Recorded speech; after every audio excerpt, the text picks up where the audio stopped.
Primeira carta aos Coríntios, capítulo 5. Esse não é um texto fácil. Esse é um texto que nos desafia como cristãos, como igreja. Esse é um texto que a gente pode dizer que é pesado. Ele fala de pecado, de imoralidade, e é um desafio para nós. Como ele traz impacto aos nossos corações. Nós temos estudado, nós temos falado sobre a primeira carta aos Coríntios, e falamos sobre toda a realidade da igreja ali, da realidade dos coríntios, que estavam vivendo divididos em partidos, separados, com um orgulho que não era bom, com uma arrogância,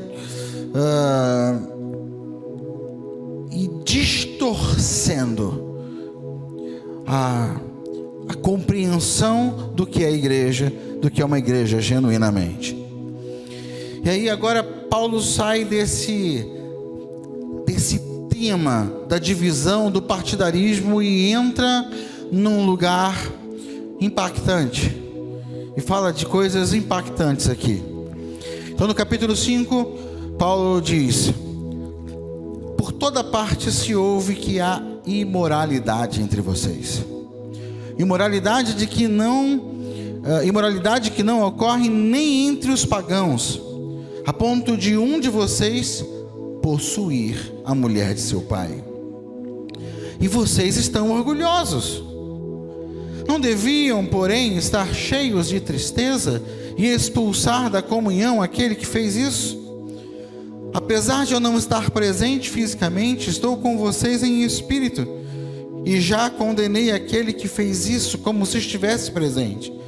Quando vocês estiverem reunidos em nome de nosso Senhor Jesus Cristo, estando eu com vocês em espírito, estando presente também o poder de nosso Senhor Jesus Cristo, entreguem esse homem a Satanás, para que o corpo seja destruído e seu espírito seja salvo no dia do Senhor.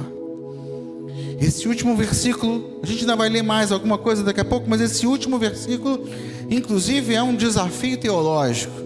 Entender exatamente do que Paulo está falando aqui não é simples.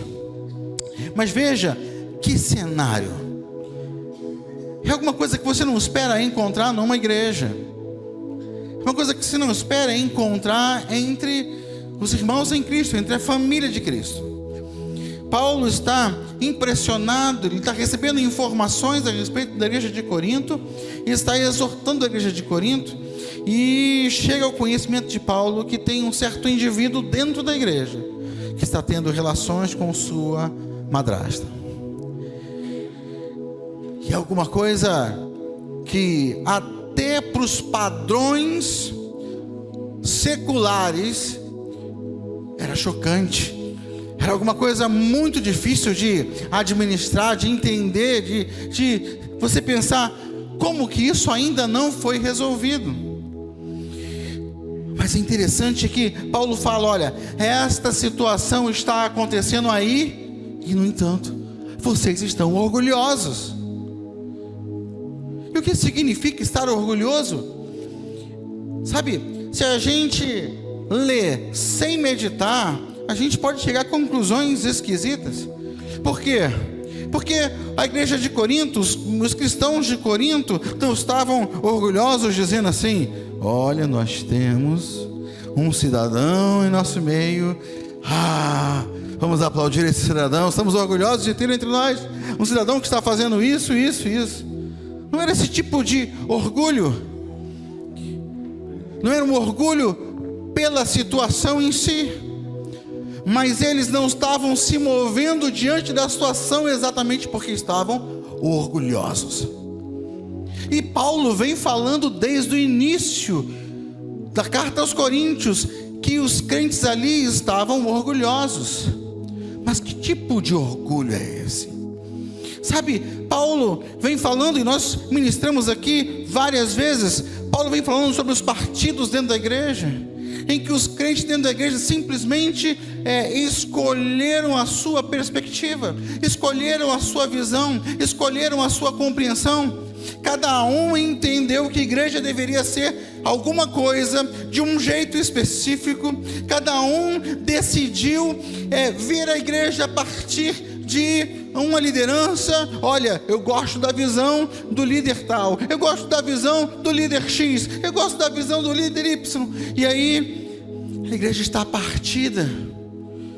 Mas quando as pessoas começam a moldar a igreja segundo os seus padrões, significa o quê? Que eles já abandonaram o lugar de submissão àquele que conduz a igreja, aquele que dirige a igreja, ao Senhor da igreja, aquele que define a identidade da igreja, aquele de quem a igreja toma o nome. Então havia uma arrogância, um orgulho, por quê? Porque eles estavam se sentindo senhores da igreja, aqueles que definem, aqueles que dão cara, aqueles que dão cor, aqueles que dão identidade, aqueles que estabelecem as coisas segundo o seu próprio padrão. E aí agora Paulo de novo fala: vocês estão orgulhosos. Orgulhosos porque estão agindo com independência, não estão se movendo com base na vontade e na palavra de Deus. Estão atrasando um processo muito importante de tratar esse cidadão que está cometendo terrível pecado entre vocês.